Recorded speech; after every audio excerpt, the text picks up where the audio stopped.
2024 లేదా 25లో డిగ్రీ లేదా బీటెక్ చదివారా? సాఫ్ట్‌వేర్ జాబ్ కోసం ఎదురు చూస్తున్నారా? అయితే కోడ్‌జ్ఞాన్ 100 డేస్ కోర్సులో చేరండి, జాబ్ సాధించండి. నమస్తే సార్. మేడం నమస్తే.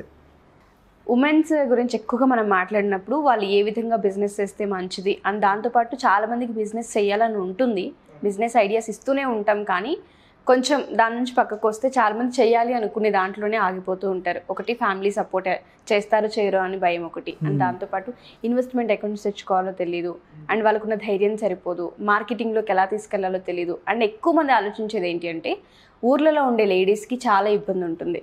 ఎలా అంటే ఇక్కడ ఎలా అవుతుంది మార్కెటింగ్, ఇక్కడ ఎవరైనా తీసుకుంటారా, మనం ఒక 100 రూపాయలు పెట్టి ఖర్చు పెడితే 100 రూపాయల అని ఆలోచిస్తారు, కానీ అసలు కొంటారా, మనది సేల్ అవుతుందా ఏదైనా పెట్టుకుంటే అనే డౌట్లు ఎక్కువగా ఉంటాయి. అలాంటి వాళ్ళకి అసలు మీరేం చెప్తారు? బిజినెస్ చేయాలి అంటే వాళ్ళకి ఫస్ట్ ఏ విధమైన నాలెడ్జ్తో బయటికి రావాలి అంటారు వాళ్ళు? నైస్. ఏ బిజినెస్ మొదలుపెట్టినా సరే మీరు చెప్పినట్టు కొంతమంది స్కిల్ టాలెంట్ చాలా చక్కగా ఉంటుంది, కానీ స్టార్ట్ చేసేటప్పుడు చిన్న ఇగ్నిషన్ ట్రబుల్ ఉంటుంది. అంటే స్టార్ట్ చేయడానికి చాలా ఆలోచిస్తారు, చెయ్యాలా వద్దా, చేస్తే ఏమనుకుంటారు, ఇంట్లో వాళ్ళు ఏమనుకుంటారు, నలుగురు ఏమనుకుంటారు.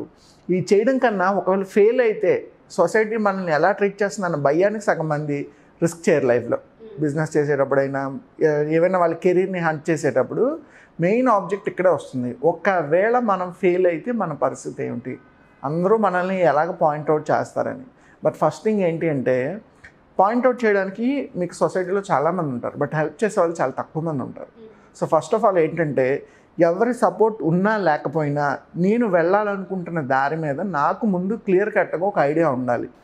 ఓకే, నేను ఈ బిజినెస్ పెడదాం అనుకుంటున్నాను, ఇందులో అప్స్ అండ్ డౌన్స్ ఇలా ఉంటాయి, డౌన్ వచ్చినప్పుడు నేను మళ్ళీ ఆల్టర్నేటివ్ బ్యాకప్ ప్లాన్ ఇలా పెట్టుకొని నేను ముందుకు వెళ్దాం అనుకుంటున్నాను, లేదు ఫెయిల్యూర్ అయినప్పుడు ఇంకొక 2-3 ఆప్షన్స్ ట్రై చేసి నేను అలా వెళ్దాం అనుకుంటున్నాను అన్న వే మీద మనకి క్లారిటీ ఉండాలి.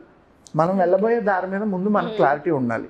సెకండ్ థింగ్, ఈ మీరు చెప్పినట్టు సొసైటీ కానీ ఫ్యామిలీ కానీ అందరూ మీరు చేసే పని ఎప్పుడూ మెచ్చుకోరు. అది దేవుడికి కూడా అది సాధ్యం కాదు, దేవుడిని కూడా అందరూ ఇష్టపడరు అంటారు చూసారా. అలాగే మీరు చేసే పని 100% అందరికీ ఎప్పుడూ నచ్చదు. బట్ మెజారిటీ ఆఫ్ ద సెగ్మెంట్కి మనం నచ్చగలిగితే మన వర్క్ ఏదైతే ఉందో అది మార్కెట్లోకి వెళ్ళడానికి స్కోప్ ఎక్కువ ఉంటుంది. సో ఎవరు ఏమనుకుంటారు, వాళ్ళు మనల్ని ఎలా ట్రీట్ చేస్తారు, ఫెయిల్ అయితే మనం దాన్ని ఎలా యాక్సెప్ట్ చేయాలి, ఇలాంటివి ఇనీషియల్గా కొంచెం కష్టంగానే ఉంటాయి. ఎందుకంటే జనరల్గా మన టెండెన్సీ ఏంటంటే ఎవరి చేత మాట పడకూడదు. మాట అన్నాడంటే మన పరువు పోయిందని ఫీల్ అవుతాం. అసలు పరువు అనేది నిజానికి పెద్దగా ఆలోచించవలసిన విషయం ఏం కాదు. ఫెయిల్ అవుతున్న ప్రతిసారి కొత్త విషయాలు తెలుస్తూనే ఉంటాయి. మీరు ఫెయిల్ అవ్వలేదు అంటే అర్థం మీరు జీవితంలో ఏ ఎక్స్పెరిమెంట్ చేయలేదు, ఏ రిస్క్ చేయలేదని. ఫెయిల్ అయ్యారంటే మీరు ఏదో ట్రై చేశారు, ట్రై చేయడం వల్ల ఒక విషయం తెలుసుకున్నారు, అది ఎలా చెయ్యాలో తెలుసుకుంటారు. సక్సెస్ అయితే, ఫెయిల్ అయితే ఎలా చేయకూడదో తెలుసుకుంటారు. దాని నుంచి ఓవర్కమ్ చేసి మళ్ళీ ఎలా ముందుకు రావాలని ఆలోచించాలి తప్పించి సేమ్ మనం 1-2 సార్లు ట్రై చేస్తాం, ఎవరో ఏదో అన్నారని చెప్పి వదిలేస్తాం. తెలిసిందే కదా థామస్ ఆల్వా ఎడిసన్ స్టోరీ, ప్రపంచంలో అందరికీ ఆల్మోస్ట్ 150 టైమ్స్ 250 టైమ్స్ ఎక్స్పెరిమెంట్ చేస్తే తప్ప బల్బుని కనిపెట్టలేకపోయాడు. బట్ లేదు ఒక 10 సార్లు 20 సార్లు ట్రై చేసి ఊరుకుంటే అలా ఇన్వెన్షన్స్ మీరు ఏ సక్సెస్ స్టోరీ చూడండి, ఏది సింపుల్గా అయిపోలేదు. ఈవెన్ బిల్ గేట్స్ చూసుకున్నా ఒక 1500 మెంబర్స్కి తన ఐడియాని పిచ్ చేస్తే చెప్ప ఒక్కరు కొనుక్కోలేదు అందులోంచి మైక్రోసాఫ్ట్ని. బట్ 1500 మెంబర్స్ని ట్యాప్ చేయడానికి ఎంత టైం ఇన్వెస్ట్ చేసి ఉంటారు. అసలు తనకి ఎంత కాన్ఫిడెన్స్ ఉండాలి. ఓకే నువ్వు వినలేదు పక్కన పెట్టు, అలా 1500 మందికి తన ఐడియా అని చెప్పాడంటే తన ఐడియా మీద తనకి ఎంత కాన్ఫిడెన్స్ ఉంది. సో ఎదుటోళ్ళు ఏదో అనుకుంటారు, వాళ్ళు ఒకవేళ మనం ఫెయిల్ అయితే వాళ్ళు మమ్మల్ని బ్యాడ్గా ట్రీట్ చేస్తారు, లేదా నలుగురిలో నవ్వుకునే విధంగా మాట్లాడతారంటే నవ్వుకునే వాళ్ళకి ఎప్పుడూ ఏదో ఒక పని ఉంటూనే ఉంటుంది. వాళ్ళ గురించి మాట్లాడుకోవడం, వీళ్ళ గురించి మాట్లాడుకోవడం. బట్ మీ పని ఏంటి, మీ సక్సెస్ మీద, మీ టార్గెట్ మీద మీరు కనుక ఫోకస్ చేసుకుంటే ఇవన్నీ పక్కన పెట్టి ముందుకు వెళ్ళాలి. మనం ప్రతి విషయాన్ని బ్రెయిన్కి తీసుకున్నాం అనుకోండి, మన పనిలో ముందుకు వెళ్ళాం. ఏదో ఒక కథ ఉంటుందిలేండి, అలాగా ఒక 3 కప్పలకి రేస్ అవుతుందట. అన్నీ పక్కనున్న కప్పలన్నీ ఎక్కిరిస్తున్నాయంట, వీడు బాగా వెళ్ళట్లేదు వాడు బాగా వెళ్ళట్లేదు, కానీ ఒక కప్పకి చెవుడు ఉందట. సో ఎవడు చెప్పింది బ్రెయిన్కి పట్టించుకోకుండా తన దారిలో తను వెళ్ళి రేస్ గెలిచిందట. ఒక చిన్న కథ లాంటిది.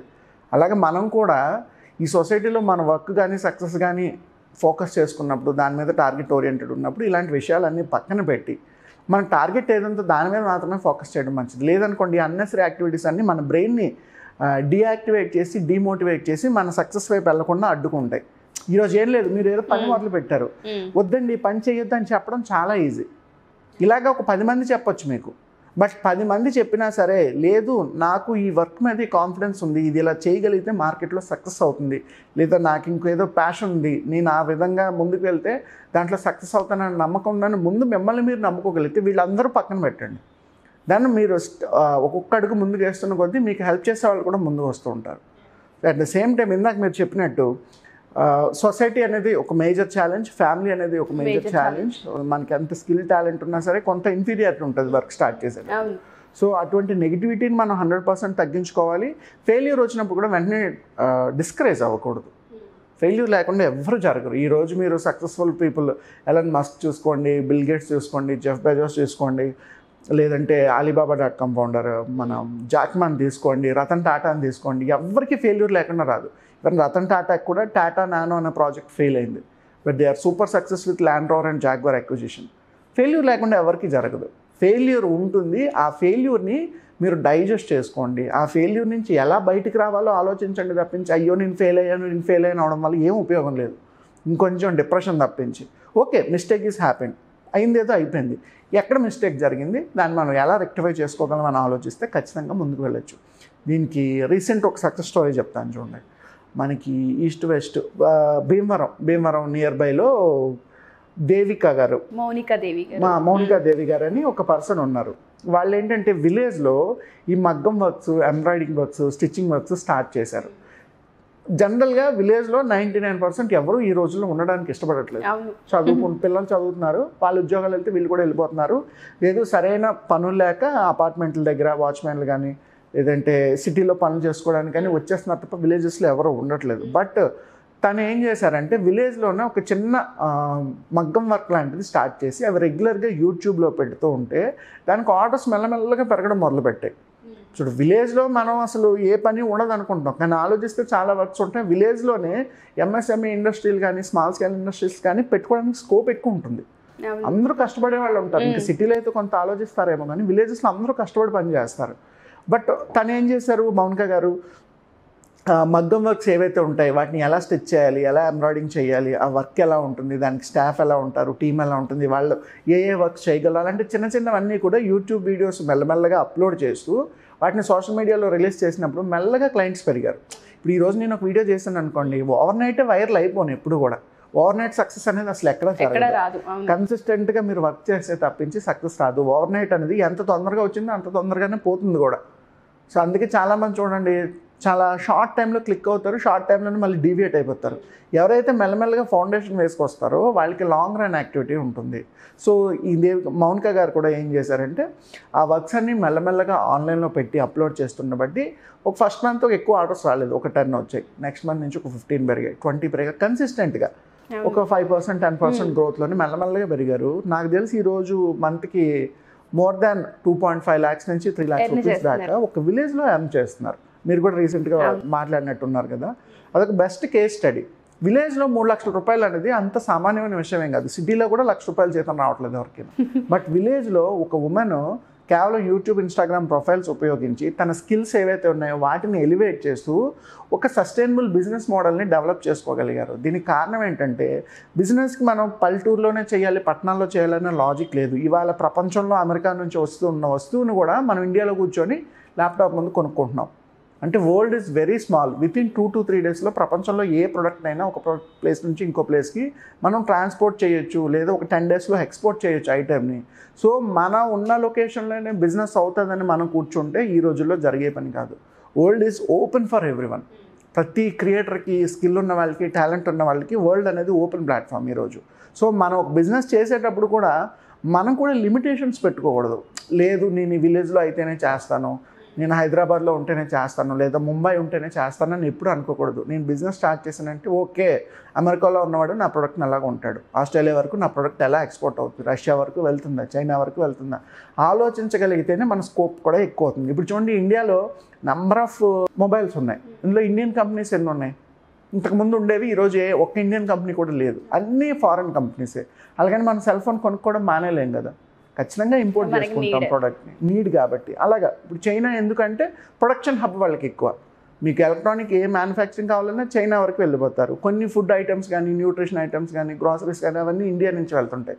టెక్నాలజీ అనేసరికి యూఎస్ నుంచి తెచ్చుకుంటాం, ఫైనాన్స్ అనేసరికి యూకే నుంచి తెచ్చుకుంటాం, ఇంజనీరింగ్ జర్మనీ నుంచి తెచ్చుకుంటాం. అలా ఒక్క దగ్గర మొదలయ్యి ప్రపంచవ్యాప్తంగా ఇంతమంది ఇన్ని రకాల బిజినెస్లు చేస్తున్నప్పుడు మనం ఎందుకు మన బిజినెస్ని గ్లోబల్ మార్కెట్లో ఓపెన్ చేయట్లేదు?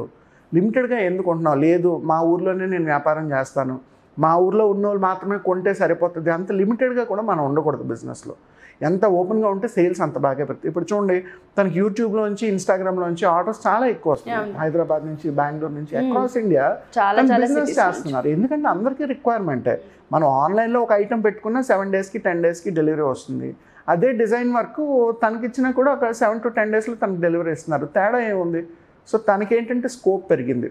ఇలాంటి 2-3 కేస్ స్టడీస్ ఉన్నాయి మాట్లాడుకోవాలంటే. బట్ అన్న సింపుల్ నోట్ ఎజెండా ఏంటి అంటే, బిజినెస్ చేసేటప్పుడు లిమిటేషన్స్ కూడా పెట్టుకోవద్దు. నేను ఇక్కడే చేయగలను, ఇక్కడ చేయలేనని.